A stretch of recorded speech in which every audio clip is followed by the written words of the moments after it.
Hey everyone, good evening. So, my name is Hassan Habib and from Hassle Free Education. Today, I'd like to bring one of the prominent guests, and her name is Sazia Malik. She is an educator. She has got tons of experience in the education industry, and she's doing PhD as well. So, the reason I'm bringing her today is to add values in your life, and that's why. So, what I recommend you, please stay tuned, watch the whole video, take pen and paper and take a lot of notes, and that's gonna help you a lot. So right now, I'm gonna bring her, and I believe that that's gonna add a lot of values in your life. So just give me one moment and she'll be on live.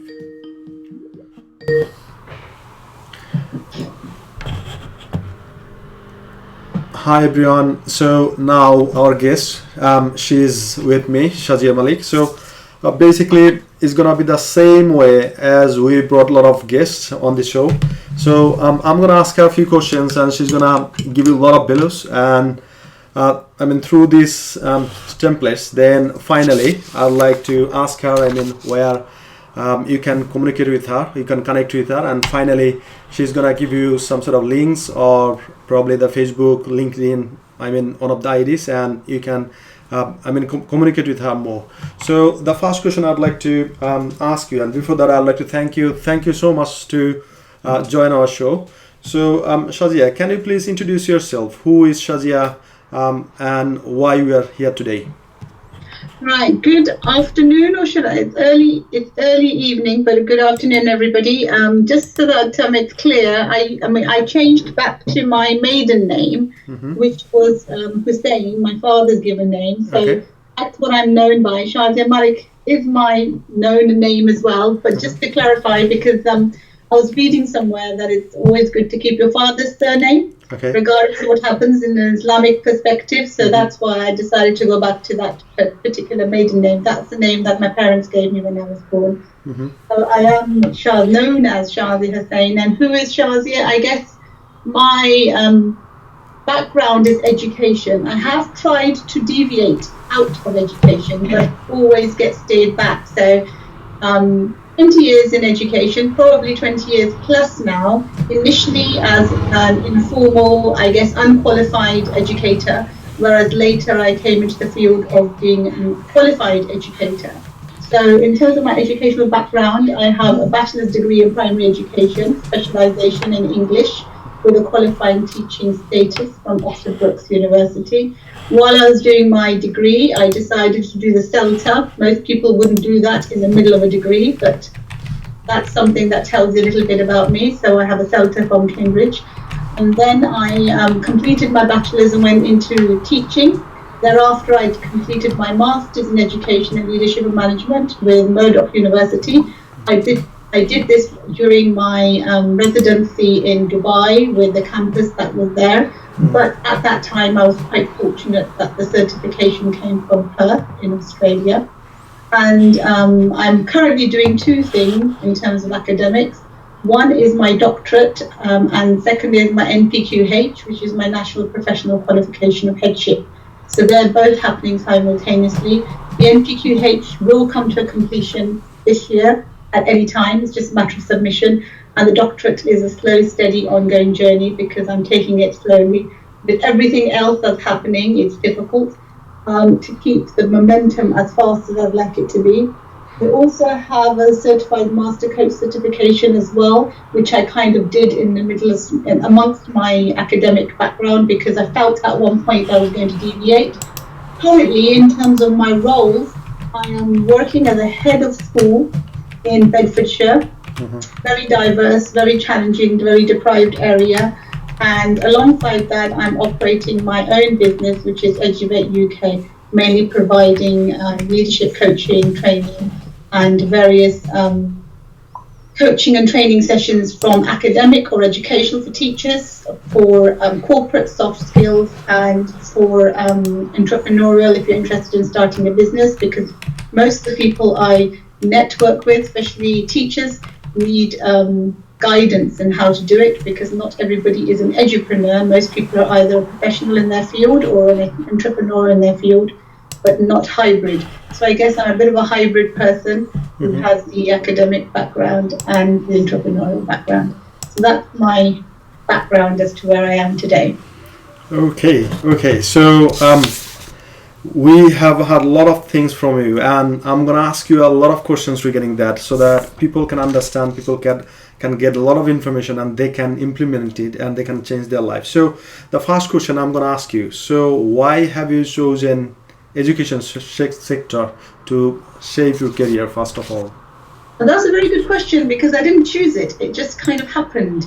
You know, it wasn't something that I had planned for it to be. I guess as a child, I never really wanted to be a teacher or an educator. You know, no matter what you do to get to leadership in education, you have to start at the bottom, which is being a teacher. And that wasn't an ambition. My ambition at school was more medical. I was very much into biology. That was my passion. I wanted to go into medicine.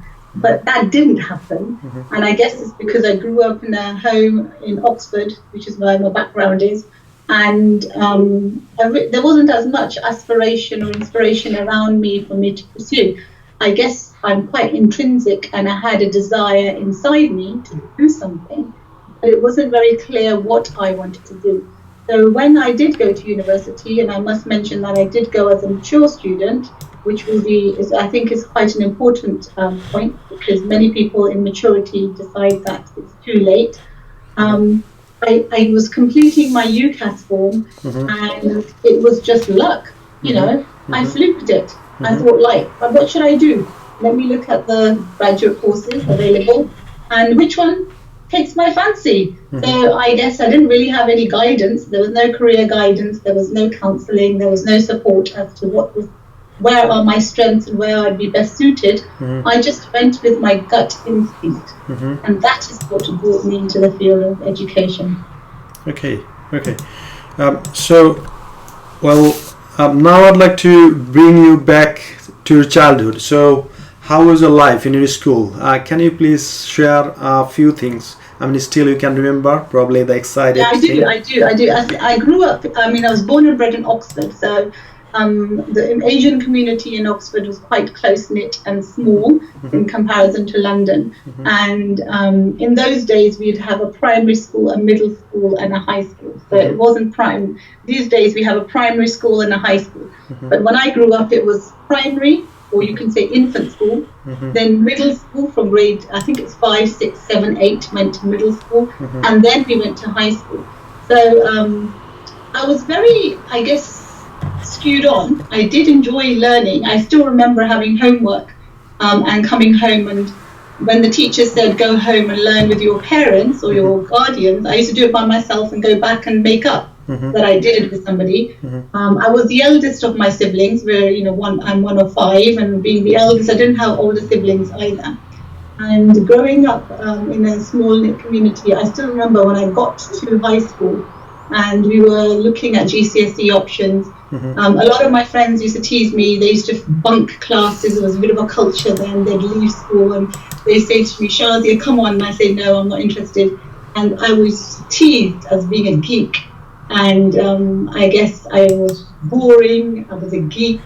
I didn't do anything exciting. But when I reflect back, again, I had no influence in terms of how I made those decisions. I did it myself. So I had quite a vibrant childhood. In between, I did go to Pakistan.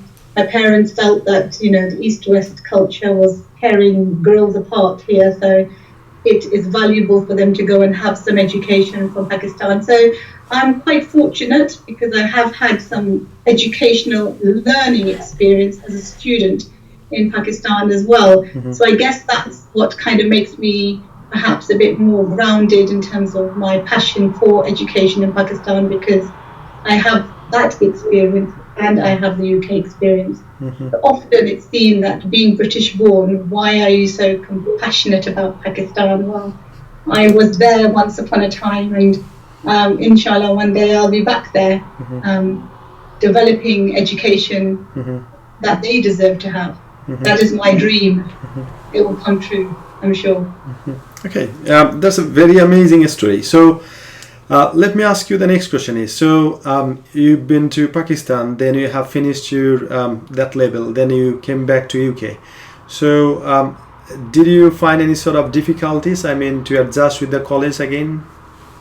I think the difficulties were that you lose touch of the way the system works. When you come back, the requirements are different, the expectations are different. You tend to listen to people and not pick the facts yourself. So I think when I came back and I wanted to go into university, I had to re-look at some of my pre-qualifications just to make sure that the university was going to accept them. So I had to do some foundation courses just to help me upskill. Being in Pakistan, I was exposed to more rote learning, memorization, not critical thinking, not project-based learning. This is then. Obviously, things have changed now because I've been coming in with the IB curriculum and PYP curriculum. Pakistan's curriculum has changed too. There's more options. And so when I came back, my brain was very much about absorbing knowledge and regurgitating that knowledge, but not thinking out of the box, not thinking about the knowledge that I was absorbing. How is it having impact? Not being able to evaluate or critically have that critical eye and synthesize. So going back to university enabled me to do that. I think the first year was pretty tough. I had to kind of review my assignments multiple times until I got that box right, where it was, can you critically synthesize your information, giving evidence from other theorists and researchers, because that was a skill that I wasn't taught in Pakistan. So I had to teach myself here. Okay, so once you finish your college, then you have decided to go to the university. And when students, they would like to go to the university, so they are thinking a lot, and sometimes they are perplexed. Which university they are going to, which course they are taking. So how did you come up with the ideas? Which course you're gonna take and which university you're gonna go for? Well, I guess I was very limited at the time because I was living in Oxford and I couldn't live away from home, so I had to go to university in Oxford. Interestingly, I had my doctorate class yesterday, and there was a paper we were reading, and the context of that paper, I'm just trying to see where my book is. Maybe it was an executive summary of the importance of. Actually, it was a policy report. It was a response to social, cultural, learning experiences of the working class students in higher education. And one of the key themes that came out of this paper was exactly what you're saying. They did a case study on students who were going to universities in the north of England, universities in the south of England, and universities in the Midlands. And the outcome was that every university had a different culture. And every student had a different experience. So it depends what class they were coming from. If you're a middle class family, you're more likely to adjust in the social, economic, culture of the society quickly. But if you're coming from working class, you face greater challenges. And it was about resilience. Not if you don't have resilience, you're not going to stick with it. So I think in terms of selecting a university, it's very important to look at the background of the university and what courses they have. And what induction program they have to support you, because if you don't have that support system in place, you will not survive university life. So for example, international students come from abroad and they go to universities. They have to be in the right university with the right infrastructure and support system, because otherwise they may not have the resilience to continue. Otherwise, the only motivation left is we've paid a fee and therefore we don't want the money to be wasted and we will continue, but it may not pull out their, their potential will not be fulfilled if they don't. So it is interesting. You will find, at the end of this report, I think it was 36 men and 51 women, 38 men, 48 middle class, 41 working class. It was a mixed methods research, but the outcomes were as such. And the key findings were, for future research, Black minority ethnic student experience, to develop it, to find out more about where they are now, because this research is a little bit outdated. It's 2008. And I guess the key thing that I felt was missing is, if you know that these students are finding university life challenging, what kind of induction program is in place to prepare them for it? So it might be, partnering up with somebody, getting a good buddy. What are you going to expect? What are some of the challenges you're going to face if you have to have a part-time job? How is it going to affect your study plan? How are you going to schedule your time? Well, that kind of thing. So in terms of choosing university, I didn't really have much of a choice. I had to go with what was available in Oxford at the time. And I guess being a hybrid person now, I'm quite adaptable, flexible. I can adapt anywhere. I just have to decide. If I decide I'm going to do something, nothing's going to stop me. But many people don't have that. So I guess it's good to have someone to talk to, so that people can steer them back on track. So I think whichever university you go to, you've got to be yourself. One of the comments made in that paper was somebody, it was an ethnic minority person, somebody said to them, why are you trying to act British? So what does that mean, acting British? And why would such comments be made? So for me, it's just be authentic, be who you are, stick to your identity. Don't let anybody phase you to try and change yourself just to fit in. I think a lot of people change themselves to fit in. Okay. So dear viewers, so you are watching Sazia Hussain, and she has got tons of experience regarding this industry. So if you have got any questions, please ask in the comment box and I'll read that for you, and she's gonna answer. So Nana yes said hello. So hello Nana, and Mubarak she said hello, and he has got a question as well. So so I'm gonna ask next question is, so as you came from Pakistan and you have studied your college, then you finished that, then you have studied your university in Oxford as well. So once you finish your university, so how did you land your first job? I mean, what do you... That's even more interesting. The story behind that is one that I think turned a lot of heads. When I completed my bachelor's degree, or was about to complete my degree, I started looking for jobs, and unfortunately I couldn't find a job in Oxford. So I got an interview for a job in London, in a very, very challenging part of London. It's Haringey. Right? Now, I didn't know anything about Tottenham, and I didn't know anything about Haringey. I still remember calling the head teacher, and the challenge I had was the head said that we don't do interviews out of town. We do interviews in town because we find it too challenging to come to your school. We can't come to Oxford. I'm sorry. So I then said to her on the telephone, well, you don't have to come to Oxford. I'll come to London. She goes, you don't do that. But I said, well, I'm happy to do that. So why not? And I carried on having this focused conversation with this head until she said, okay, fine. So next week on Thursday, come and teach XYZ. It was an English lesson around something. I can't remember the exact learning objective. So I found the lesson. And I went and then she did say that I won't get interviewed. I would just have the lesson observation. So I got to London, and I had my memory stick, and I was used to Oxford and interactive whiteboards. I don't know if interactive whiteboards are those sort of tech boards in the classrooms that are used to teach students. And when I got to the classroom, they had a chalkboard. There was no interactive whiteboard.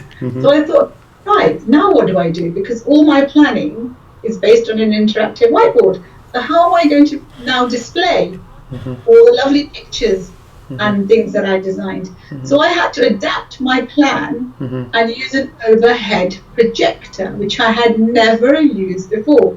So I had to now find ways of using this overhead projector. Because thank goodness I had a copy of the book which I could project. And a chalkboard. I felt I was going back into history because, we didn't have chalkboards in Oxford. And anyway, I delivered the lesson, adapting it, using the chalkboard and the overhead projector. And I think what landed me that job was that able to adapt on the spot. And that is the skill that they like. She came with this interactive techie lesson, planned for an interactive whiteboard, but when she came in, you didn't have that, and she had to adapt and was still able to deliver a good lesson. So I finished my lesson, then I got told that was your interview. But I hadn't prepared for my interview because she had said that my interview wasn't going to happen. So I had to give an interview. I knew it wasn't a great interview. At the same time, I hadn't told anybody at home that I'm going to an interview because I was conscientious of the fact that I might go to London for this interview and not get the job. And I didn't want my family to know that. So when I was driving home, I got stuck on the M40. There was an accident, and my mobile phone switched off. So now I'm panicking that my mum's thinking, where is she? It's nearly 6:30, 7 o'clock, and I haven't reached home again. And I still remember rolling my window down and saying to the person next door, do you have your phone? Can you phone my mum and let her know that I'm fine and I'm safe, I'm driving home there's an accident on the M40. I knew first and foremost she'd be thinking, what on earth is she doing on the M40? But I thought, at least she knows I'm safe and on my way home. So when I got home, I had so many voice messages on my home number and my mobile number, and they had offered me this job. But they said, and the funny thing was, she said that your interview wasn't very good. I'm going to tell you straight out, interview was pretty crap. But you see potential, and you had a good lesson, you adapted it, so we're going to offer you the job. So that's how I landed my job. I see myself forcing myself into that job, because it started off with no, with living too far away, and then I had to move to London. So then I moved to London. So I didn't realise I landed myself into a very challenging job, year 6, rogue children who had no behaviour mannerisms, and that's why I think I got thrown in the deep end, and I've come up quite strong, because when you teach, if you can teach in Tottenham, you can teach anywhere. Okay, so most of the time, quite often we get a lot of questions regarding this. Is a lot of people, they're asking us, so I'd like to be a teacher, so what sort of things should I do, which course should I take? And you have been teaching for a long time, and you have got a lot of experience, and probably you are one of the board, to recruit the teachers as well. So a person who would like to be a teacher right now, so the first question is, what sort of qualifications they need to be a teacher? And second thing is, while they are preparing themselves to be a teacher, regarding the interview and all that stuff, so what sort of suggestion and recommendation have you got for them? Can you please? I think first and foremost they need to have school experience, because a lot of people that go into teaching don't actually understand what the whole, profession entails you to do. When I went into my degree and I had to take some teaching experience, and as a teaching assistant I thought, oh, this is easy, you come to school at 9 o'clock and you finish at 3 o'clock. I could do that. That's straightforward, that's easy. So I think they really need to go into schools and shadow a teacher, or take on a role of some sort and really see what is the role of a teacher, because a lot of people come in the profession and then they leave as quickly as they come in, because they realise it's not what they expected it to be. They've come in with the wrong mindset. So it's important that they do that first, so they really understand, is it something that I really want to do? What you don't want them is to spend the year doing the course, and then going into a school, looking at the workload, and then deciding, actually, I just wasted my year. So I think first step is to go into a school and get some real hands-on experience. Shadow a teacher, find out what they actually do. I don't think the teaching assistant role is ideal as an experience going into teaching, because it can mislead by showing you maybe a shortcut. They really need to shadow a teacher and find out what they do. What does their day look like? What do their evenings look like? What do their weekends look like? I'm not saying everybody's is going to be the same, but it gives them a very, very good insight. In terms of qualifications, depending on whether you want to go into primary or secondary, I'm a primary specialist, as I did my bachelor's in primary education. I made that decision early on when I was doing my teaching practice in a middle school in those days, year 8. I knew that I didn't connect with older children. For me, it's either primary, and in terms of schools, and tertiary when it comes to my CELTA or soft skill training or functional skills, because what age that I feel that I'm not aligned to, or perhaps don't enjoy, and maybe I will now, because then I didn't, is sort of the 8, 9, 10, that age, that's the boisterous age. Post that, they're all mature and sensible. And so if you've got a degree, a good degree from UK University, you could probably get it for a PGCE, which is a year's postgraduate certificate in education. So that's first bonus. If you haven't got a degree, then I'd advise you do a teaching degree, because it's a 3-year full-on teaching degree. All the teachers that I have experienced who have done a 3-year teaching degree are always better teachers. Not always, as always, I'm generalizing. Most of the times they come out as better teachers because they've had more time learning the theory as well as practical. Whereas PGC is pretty full on 1 year, and it's a very accelerated program. So you touch and go and may not cover everything in depth. That's if you want to go through the university route. In England, because in the past there was shortage of teachers, we have in-school routes like Teach First, sketch programs, and various teacher training programs. They have different names in different towns, and they are where you're a HLTA in a school, like a higher level teacher. You're ready to be a teacher. You must have already have a degree. So, and then you can go on these teacher training programs whereby you are part-time in school, part-time at university. So usually it's about 4 days in school, 1 day at the teaching school, and you qualify that way. So the hands-on experience is good, teaching that way, but often some who qualify through that route lack in subject knowledge because they haven't had time to develop that subject knowledge at university.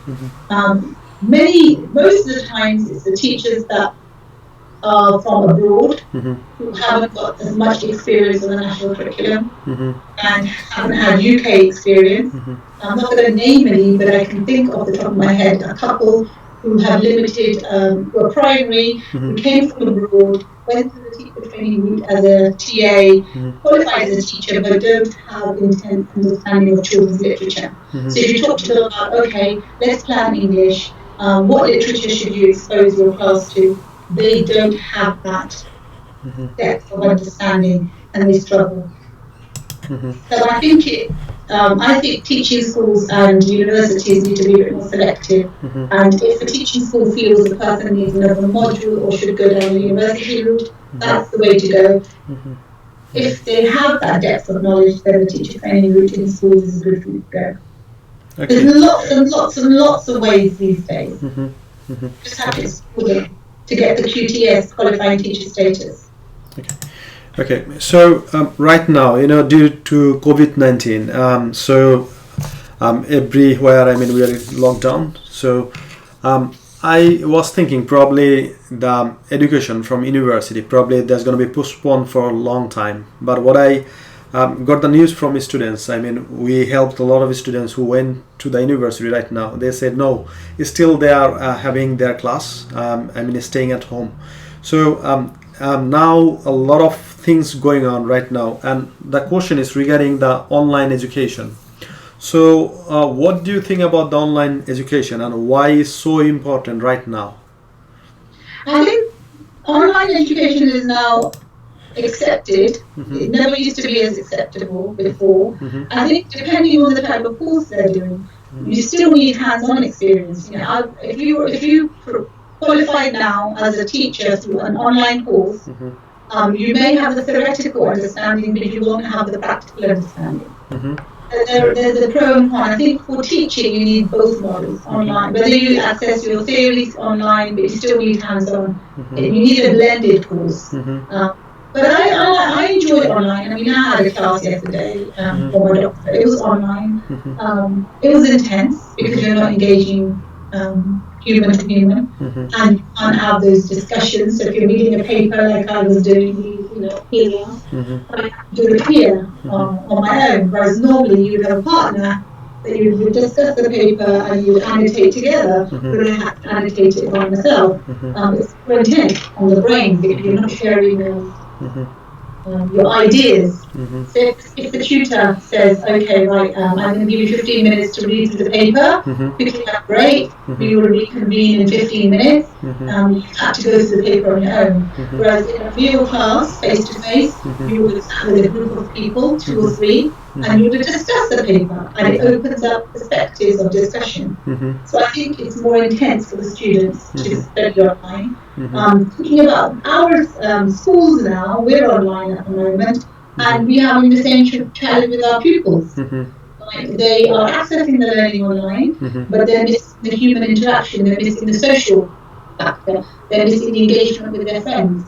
So I think online learning definitely has a place, but it can't replace human teaching. Okay. So I'm gonna take a question from audience. So the first question, Mubarak. So he's asking. So hi teacher, how can I start to learn my lesson? So basically, probably he's asking how to learn the lesson, I mean, very quickly and effectively. So what sort of suggestion have you got for him? Depends on what type of lesson is he talking about. Is it an online lesson? So he's talking about the college education. Is offline, basically. Yeah, so he needs to, I think what you have to do to motivate yourself is to create a little group. Like we have a WhatsApp group. Mm-hmm. So your course puts a WhatsApp group together, because through the WhatsApp group you can engage in questions. Mm-hmm. You know, what have you done? What have you read? What books are effective? What is? I mean, like, what books are you reading? Is it useful? Is it not useful? That kind of thing. Also, if you're unsure about something, depending on what you're doing, I mean, I'm working on a historical paper that has got to be written in the context of my working organisation, but also linked to education. I'm looking at technology, but different people are looking at different things. Someone's looking at SEND, some might be looking at music because that's a specialism, some are looking at teacher training programs, how they've evolved over the history of time. But we still discuss, you know, like what policy papers, where were you able to find them, how is online library helping, do you need, and we've also amongst ourselves conducted a reference training session for a group, you know, what strategy is reading. So for example, if the student is struggling with reading, does he have reading strategies that can help him read quickly? You know, is he reading word to word, or is he reading to gauge, to get an understanding? Because you don't have to read, I mean, I have so many books to read, I can't read word to word, you know, and making notes. Different strategies work for different people. For me, I don't like typing. I have to write it down, because when I write it down, I feel I fed it into my brain. If I read it only and highlight it, it's not good enough for me. And I feel that is a strategy that works for me. But the actual tangible, using a pen and paper, is more effective for me to retain knowledge. Somebody else, they might enjoy typing it up. My friends like typing it up, but I think when you're typing it up, I'm not taking it in. So it's finding out what is your personality in terms of learning, what's your learning profile, you know, how do you learn better, what's your learning style, are you an auditory learner, kinesthetic learner, that kind of thing. Visual learner, you know, I like doing mind maps, drawing, making connections, lots and lots of post-it notes, all over my table you'll find post-it notes, sorting, I'm very kinesthetic as well. So I guess what this learner has to first find is how to, what is the outcome, what is he expected to do in his assignment, and work backwards, start off with the plan, then break the plan into chunks, and what am I going to do every day? I do this all the time, and I still have to plan it at the end, because sometimes your days are missed. But maybe put a plan in place, and to keep motivated. And if you have to self-discipline, then whenever you do your when you've done your plan, let's suppose he has an assignment in 2 weeks. He knows his assignment, this is the assignment. He's done a plan and he's divided it into 12 sections, so that in 12 days he finishes it, so he has the last day to proofread. So every time, keep that focus, keep that time scheduling to make it happen. With online learning, it's very important to be self-disciplined. Okay. Self-motivated, self-disciplined, and reach out to all your network, education network for support. Okay, so I'm gonna take another question. Muhammad Saleh, he is asking, I'm a student at college, and can I get in university through the college? So what is he doing at college? I think he's doing level 3. Yeah. You should be able to get through college to university. It's knowing what type of course he's doing and what degree course. I think what you have to define is what degree course you want to do at university, and then see whether what you're doing at college is the best fit. Because unless every degree course has a different criteria, so it depends what degree course you want to do. Okay, and the last question I'm going to take from Mr. Zabed. He was asking, hi there, can you help foreign students? Yes, Mr. Zabed, we do. And now I'd like to ask you the next question. We have learned a lot of things from you, and we have got a lot of questions. So let me ask you the next question is, so you know, there are a lot of people, I mean, probably they have missed their educational part from their life. Probably they came to this country and they are so busy with settling themselves, helping the families and all that stuff. Now probably they're on the fence and they are thinking, am I probably too old, not good enough, can't afford the tuition fees, all that stuff. So like these people, what's your suggestion? What are you gonna recommend them? First and foremost, age doesn't matter, especially in England. Never ever think you're too old, and never ever think that you can't do it. I think for me, it's deciding to decide. Yeah. If you feel, if you wouldn't have thought about it if you didn't want to do it. And nothing comes to your mind or into your heart if it's not a desire. If someone has felt the need to upskill and go into education, that is a want. That's a desire. If you have a desire, you have to make it happen. And to make it happen, you have to believe in yourself. The more people you ask, the more confusion you overthinking. So just decide, this is what I want to do, and then find the path. Go and see a counsellor or a career advisor, and they will map out what are your steps. This is where you are. You might have to do an access course to re-qualify your GCSEs for a year as a mature student, and then you get into university. Decide what it is that you want to do in university. Where is it going to take you in your future? How is it going to fit in with your future career? It's that career mapping, career planning. But just go to a professional. The more friends you talk to, the more family, unless they're academic and aspirational, most people shut you down. I'm telling you, I was told, I'm too old, I should go to university, it's too late. I don't listen to anybody, I listen to my heart. So that's what I advise people are, believe in yourself. The first thing that will throw you back is lack of self-belief, because you will question your own ability. There are a lot of support networks at university. You have writing support, you have assignment support, you have technical support. A lot of universities have everything there. You just have to go and avail it. If you don't go, it's a bit like, I can give the horse the water, but I can't make the horse drink the water. The opportunities are all there. It's how you tap into the opportunities and take advantage of. So if that desire and drive is there, my advice is go and do it. No age matters, time doesn't matter. Everybody can do it. Everything is possible if you decide to do it. Okay, so we got a lot of questions, so I'm gonna take another one. So from Tina Henry, she was asking, how can I get into the university? And she said she is on visit visa. So visit visa is a challenge, because when you're on visit visa, you come under.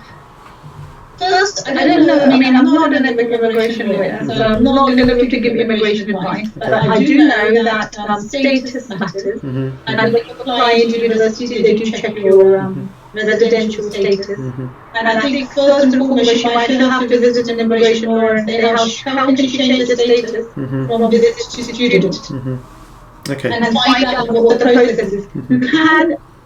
There is a way of changing status. That I know, so I've seen that happen. And you have to have a good case to show why. One possibility, they may suggest that she goes back and comes back as a student. But then unless she can show a strong case as to why she can't go back and how she needs to change her status while staying here, it depends on her context and story. But again, explore. Find out. Okay, so for Tina Henry, so the latest information we have got for you is last time we have visited University of Bolton and we had a meeting with a few staffs over there, and I asked them the same question. If someone is on visit visa, can they apply to the university? And they said, well, yes, they can. And the first thing they need to do, they need to visit to the university. They need to apply for the English test. If they pass, then if university consider to, give the application form and allow to study, then she needs to, apply for the visa. Yeah, of course you can, as Sazia said also. So the next question. And the English test, the reason why I don't talk too much about the English test is because I've never had to do the English test, so I don't really know too much about the English test. Okay. But I do know it's something to do with IELTS. You have to have a certain IELTS score get to? Is it 6 or 5.5? It depends. Most of the university, they consider 6 as a standard score, and it depends on the course as well. So some of the courses, they demand a bit more, let's say 7, or especially for the medical courses, they demand more, 7.5, something like this. So Sazia, next question I'm going to ask you, and so as you said, you have finished your university, then you have started working, and after a long time, you have decided to go to the university again and to do your PhD. So my question is, why have you decided in the world to do the PhD? Good question. When I was a child, I wanted to be a doctor. Do you remember? A medical doctor, but I wasn't able to. Well, this is another opportunity for me to be a doctor, but more educational doctor, academic. And it's something that I've always wanted to do. I knew from a very young age that I'm going to do something when I'm older. I didn't let any barriers stop. So, like I said, I'm going slow and steady. Very too slow for my liking. I think I would like to be faster, but when you are at my stage, when you're working full time, running a school, as head of school, and trying to run a business as well inside, I think the pace is fine. And my belief is, like I said to you before, age doesn't matter. We all get to the end at some point. Keep going. And I do feel from my Middle East experience that a doctorate matters when you go to do business into the Middle East. Qualifications didn't matter there. In England, you are able to get decent jobs with good skills. But if you go to the Middle East, if I want to go into a university as a lecturer, obviously you need to have PhD as a professor. So that's one of the reasons why I want to do my PhD. I want to be seen as the expert of what I do, not just by name, but by credibility. And the credibility comes with your experience and your qualifications. And when it comes to business, business is dealt with better as well if you're seen as the expert at what you do. Being a doctor in education has just been a dream, and I will do it. I will never happen. I do love studying. I love reading. So, and then to use your reading skills and writing and achieve something which is a legacy for your family. I see it as a legacy. Okay. Can you please share a little bit more? What's the procedure, and how have you started to do the PhD, and what sort of activities and work is involved with this? I think I'm trying to keep everything related to my current role, so it's all food-based. A lot of my research that I'm looking at the moment is related to technology in education and so forth. Moving forward, a bit like you were talking about the online learning, many people feel that technology and online learning or artificial intelligence is going to take over the role of teachers. I don't think it's going to take over. I think it can assist, but it's not going to replace. But I just find it quite fascinating, and on a day-to-day basis, I'm using these tools and technologies anyway, so it kind of complements what I do. In terms of doing one, I can tell you don't have a life. You don't have a social life. You don't have a life. Because if you're working and you're trying to run a business and you're trying to do your PhD, just forget about life. You're not going to be able to go out and socialize. Because, if I look at my room, I've got so much to read, so it feels you have to learn to, what post-it note to read and take from, make notes, synthesize. Then you have to leave it because something else is happening. Then you have to go back to it and remember what you've done. So it's not easy. I'll say that, not for me anyway. I don't think anybody that I've worked with has found it easy. I think it's just a different. It's like porn. If you're learning something, you find a way. I also find that it gives more, like you asked me a question now about admissions into universities, and I was able to give you a paper that I was reading. So I think you become a bit more, what you say, if it's connected to what you read, you have a bit more credibility from that end as well. It's not just reliant on your personal experience. It's dependent on real life things that have happened. And there are certain things that I think I used to oversee before, which I did now. I look at it with more critical eye. So policy writing. We did a session yesterday about policy and policy writing, and I see a lot of people who take someone else's policy, adapt it, and make it their policy. But this is the right policy for them, for the culture of their organisation, or the context of their organisation. Are you just ticking a box because someone told you to write a policy, and you say, right, let me find a duplicate policy, and you kind of you take it and you slightly adapt it and create your own organisation. No, it doesn't work like that. You have to look at the culture of the organisation. You have to look at the context of the organisation. So it's open my eyes, like Ofsted and the quality, framework, and they inspect, if they inspect the same framework, you will get the same result as you expected in Tottenham.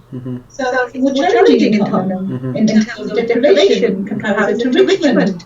So I don't think you can use the same parameters in different places. I think you have to factor that and adapt it. And we sometimes say, no, this is the policy, we have to follow it, we have to follow it. We have to stop, pause, reflect, adapt, question it. And it's okay to question things. I think many of us don't question things because we think it's given to us in black and white, this is what it is, this is what we have to do. I think if you question something, and it makes sense, the person on the other side doesn't listen. If you were to, for example, when I went to university, I still remember I started 1 month late. And my course was the module leader said I can't do it. I said, why? He said, because you're 1 month late. I said, and? He said, so you can't, this is our policy, we've deferred you for a year. And I made it happen because I explained, no, but these are my issues, this happened, that happened. He went from no to if. So I thought to myself, right, he's not saying no anymore. Click harsh is the name now, I still remember the name come back.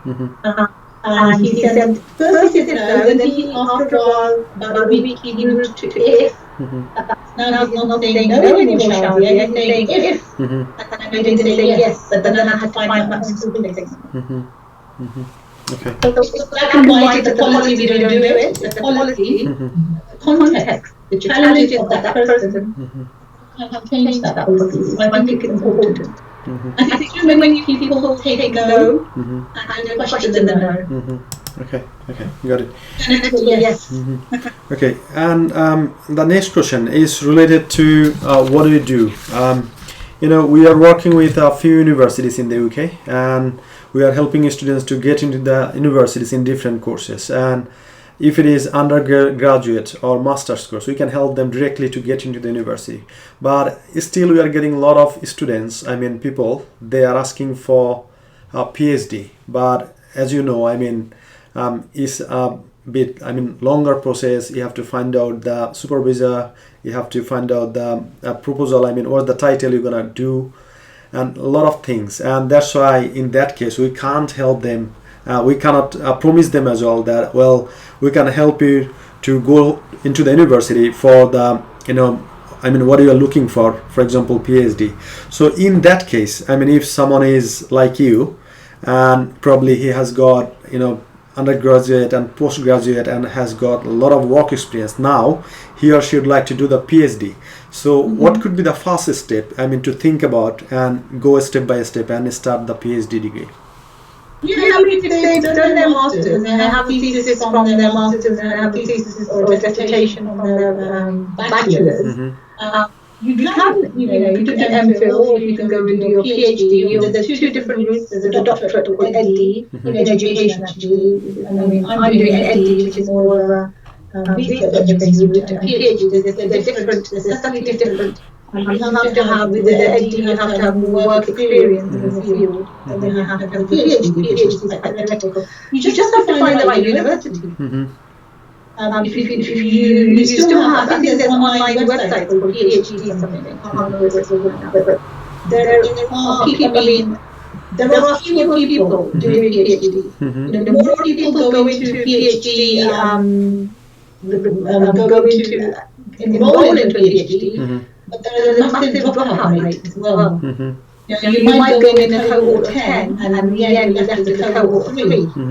Because when the work kicks in and the expectations of what you have to do in the classes, and you're still, remember, as a PhD student, you're working full time and you have a family, you're at home, and if you want to have a life, you juggle it all. But that doesn't mean you can't do it. You just have to explore universities.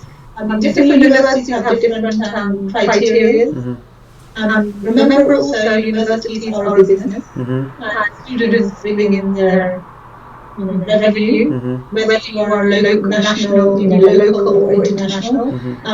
You will have an interview. You will have to present a brief paper, which is to read because they want to see your caliber writing. You will have to attend an interview because they want to know why you're doing what you're doing, and it gives them an insight in terms of your caliber, because nobody wants to supervise somebody who is unable to perhaps meet the level 8 requirement.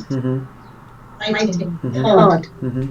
So to be a supervisor of someone who can't write is really challenging because you're setting yourself up to fail. So I think they may say to someone, let's suppose they've got a master's and they've put a proposal forward, and they're very close to getting in, they might ask them to do a course. Maybe. I don't know. Depends on where you are in your level of I guess where your intellectual understanding. But there's no, I wouldn't say that people should give up. You just have to find the right university to do that. There are publications as well. I don't know if people know about that, but a publication, if you have published papers, you go to the publication. Many universities offer that publication route as well. It's something to explore. There are lots of different ways. Okay. They just have to be resilient and keep looking and find the right university that suits them. And otherwise survive. Okay. So we have learned a lot of things, got a lot of information, and I believe that, the audience, you can just take it and you can implement it and you'll get the results. So the next question I'm going to ask you, so as I know you're a mom and full-time working, and you have got a business and you are doing PhD as well. So what motivates you, to keep going and going and going? That's a difficult question because I don't know any other way. That's all I've done. You know how you can only compare if you've been slack. I think for me, I'm a workaholic. And even my family have to put me away from this room, my laptop. They have to say, we're going to take the plug off. My brain ticks 100 miles an hour. If I have ideas, I've now started putting ideas into my phone because that's where I can be mobile and connect to my iPad and that.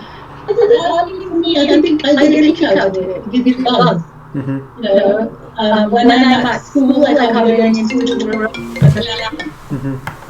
For opening on the 1st, as the government recommended, and the government keeps changing. So my colleagues get upset and annoyed and cross. I spent the whole day on Thursday, we put a plan together.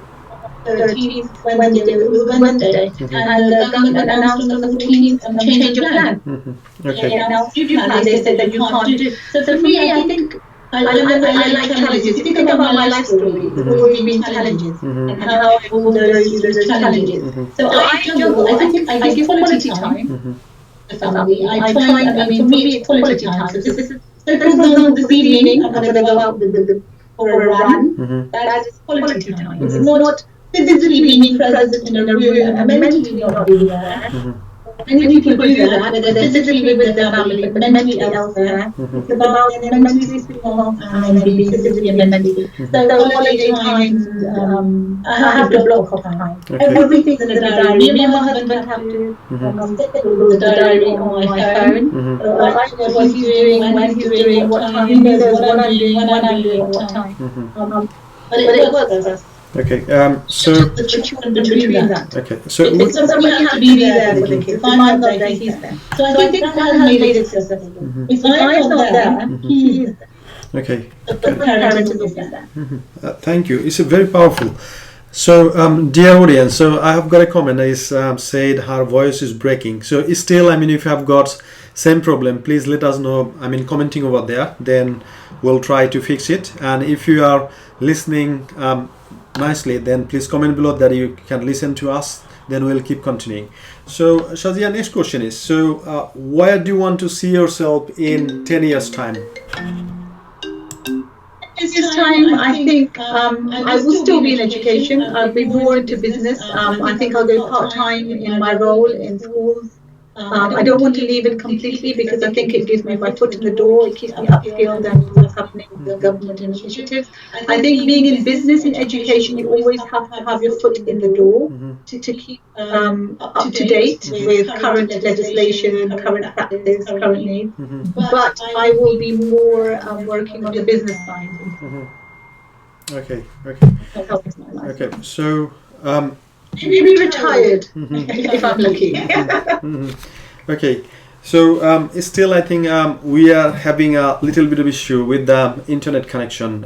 So still audience are saying that your voice is breaking.